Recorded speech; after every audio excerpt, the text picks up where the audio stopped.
right, so let's talk about Kevin Francis Sullivan, well-known professional wrestler, booker. Look, his well-known role in WCW, the whole dark gimmick, like a goth cult type gimmick. And that's what Kevin Sullivan, man. I mean, to me, that's when I think about Kevin Sullivan, I think about that period of his life. But he passed away August 9th of 2024, age 75. And if you've been hearing stories, and I believe I shared the link, a GoFundMe page of Kevin Sullivan, who was going through a lot of issues at the hospital, dealing with a lot of health issues. And, just hearing from a lot of the legendaries out there, Ric Flair, Diamond Dallas Page, a lot of guys, they were talking about, like, hey, man, we got to give him a call and talk to him because it's not looking good. And, again, Kevin Sullivan was an influencer. He was one of those guys. I never met him, okay? I never met him. I've seen plenty of his matches in the past on TV, of course, just looking back at the history. And just a phenomenal wrestler, phenomenal worker. And again, a booker as well, from hearing stories from a lot of legends out there, podcasts on YouTube, doing interviews. And he's just one of those guys who had a lot of trust in a lot of the guys out there that, felt like they weren't being pushed, or maybe they just felt they weren't the next big thing. But Kevin Sullivan, he had, he pushed them, man. He pushed them. He gave those guys and gals a chance. And that's what Kevin Sullivan really is by the heart in the world of pro wrestling. But let's talk about his career. 1970, 1982. Kevin Sullivan been an amateur wrestler in the Boston, Massachusetts area. Was not trained professionally, but his first professional wrestling match was in Montreal, beating Ferdinand Fricchetti. Now, Sullivan wrestled as Johnny West in the NWA Gulf Coast Championship Wrestling in the early 1970s, capturing the NWA Gulf Coast Tag Team Champion with Ken Lucas. And eventually he went to Championship Wrestling from Florida in 72 with Mike Graham. He then went north and joined the WWF, Vince Sr., so the three W's, right? The Worldwide Wrestling Federation, before it became the WWF by Vince Jr., is a mid-card face from 1974 to 77. He had a rare for the time versus against Pete Sanchez. Wow. At Madison Square Garden undercard. Eventually, he went to work for Roy Shire's Big Time Wrestling in San Francisco, wrestled for Georgia Championship Wrestling. Sullivan also partnered with Austin Idol, the Fabulous Freebirds for the NWA Georgia Tag Team Champions in November of 1980s. So, incredible start in his career already.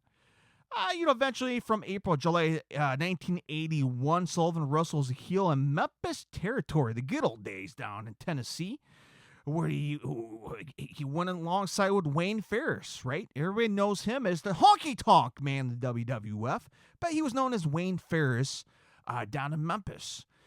And also continued his feud with, Steve Kern.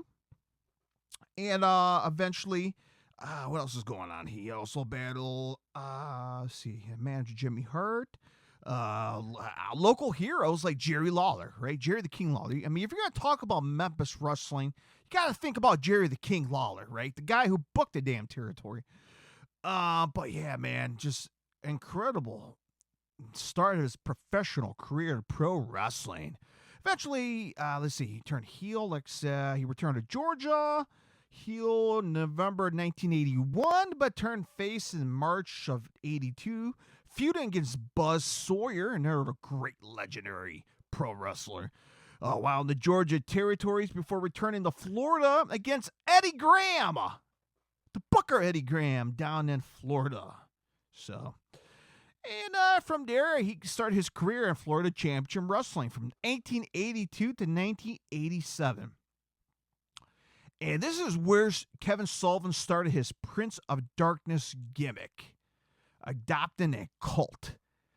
Just a dark, spooky, and satanic. And, man, that was the period of time I remember seeing on YouTube or watching the classic old matches. He became associated with Manic Mark Lewin, Purple Haze, Mike Davis, Bob Roop, The Lock, Luna Vachon, and others of the Army of Darkness. Obviously, the big rivals. By the way, they did show some of the footage on WWE SmackDown. His opponents like Dusty Rhodes, Barry Windham, his former partner Mike Graham. Sullivan split his time with the International Championship Wrestling and brought the Prince of Darkness gimmick to the ICW. He had the Fallen Angel as his valet, who became his woman. So not the Fallen Angel, Chris Daniels, legendary women's icon woman, right? If you know the history about her, go check her out. But Sullivan was the top heel in ICW. Right when the company went national. Noted feuds like with Austin Idol, as we talked about, Superstar Billy Graham, Bruiser Brody, Joe Savati, and Blackjack Mulligan. After that stint in Florida Championship Wrestling, Kevin Sullivan went to Jim Crockett Promotions / WCW from 1987 to 91. Kevin Sullivan formed the Varsity Club upon arrival with Jim Crockett's, with Mike Rotunda and Rick Steiner. They immediately started feuding with Jimmy Garvin because Sullivan wanted Garvin with Precious, his wife Precious. And then we got the feud lasted with Sullivan's kayfabe breaking Garvin's leg at one point, of which that was hilarious. Steiner left the group and was replaced by Dr. Death, Steve Williams, and Dan Spivey. Trying to do his voice. My name is Dan Spivey. They feuded with Dusty Rhodes, the Road Warriors, Rick Steiner, Eddie Gilbert. Sullivan eventually attacks Gilbert's wife, Missy Hyatt. Man. By the late 1989, the Varsity Club was gone. The Sullivan formed a stable, the Sullivan Slaughterhouse. That's a badass name. And speaking of guys he helped push, he saw something special. Cactus Jack! Bang, bang! Mick Foley. Because of that, if it wasn't for Kevin Sullivan pushing him, maybe Cactus Jack would never be where he's at right now. Mick Foley, Mankind. Yeah, man. Buzz Sawyer was part of this Sullivan Slaughterhouse. Kevin Sullivan took time off in the late 1990s and returned to 91 as the manager for the One Man Gang and Black Blood. And eventually it was a spot where they cut El Gigante's hair, had a brief feud.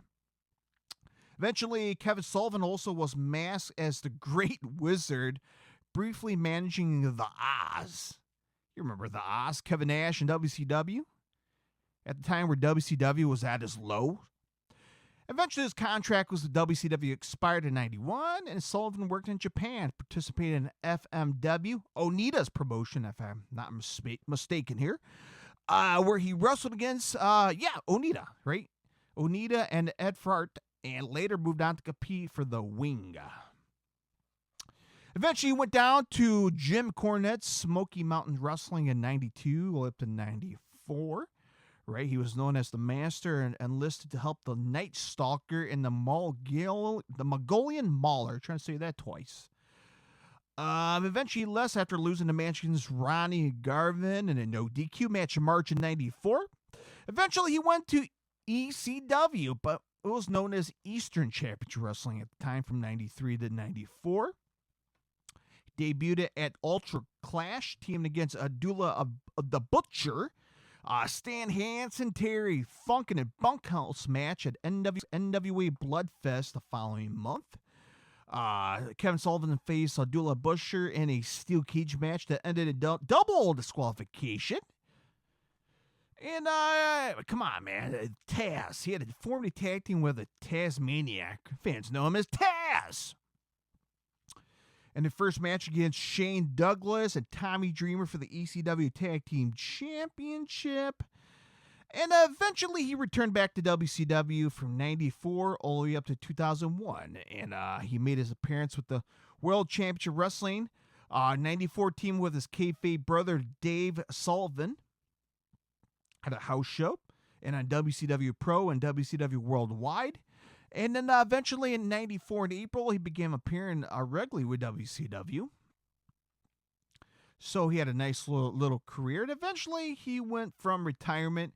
And he was been doing booking duties from 97 to 2001. And eventually he worked for Ring of Honor in 2016, all the way up to 2017. Making a surprise appearance in an unsanctioned Fight Without Honor match between Steve Corino and B.J. Whitner. And eventually he formed an alliance with Whitner and Punishment Martinez. You know who that guy is? I know him.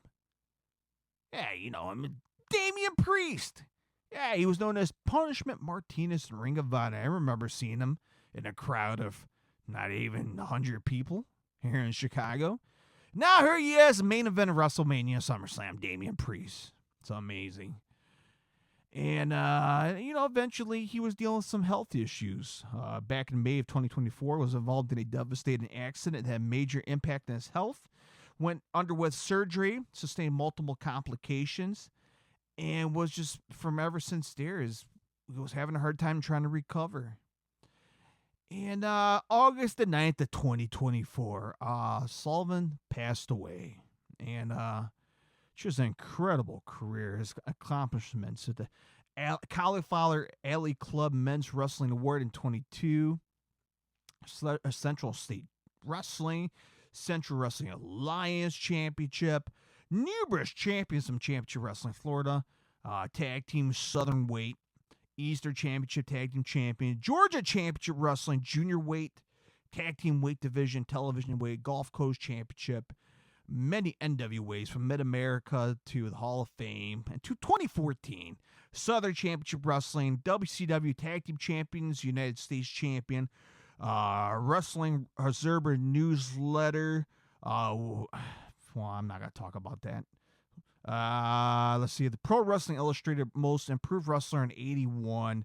Ranked him 58 in the 500 singles wrestlers. So just incredible list of accomplishments and championships from Kevin Sullivan. And man, we're gonna miss you, Kevin Sullivan. And just in his honor, go out and watch all his classic matches or just any matches in general. Just great stuff, man. Great wrestling. Great storylines. Just great history right there from Kevin Sullivan.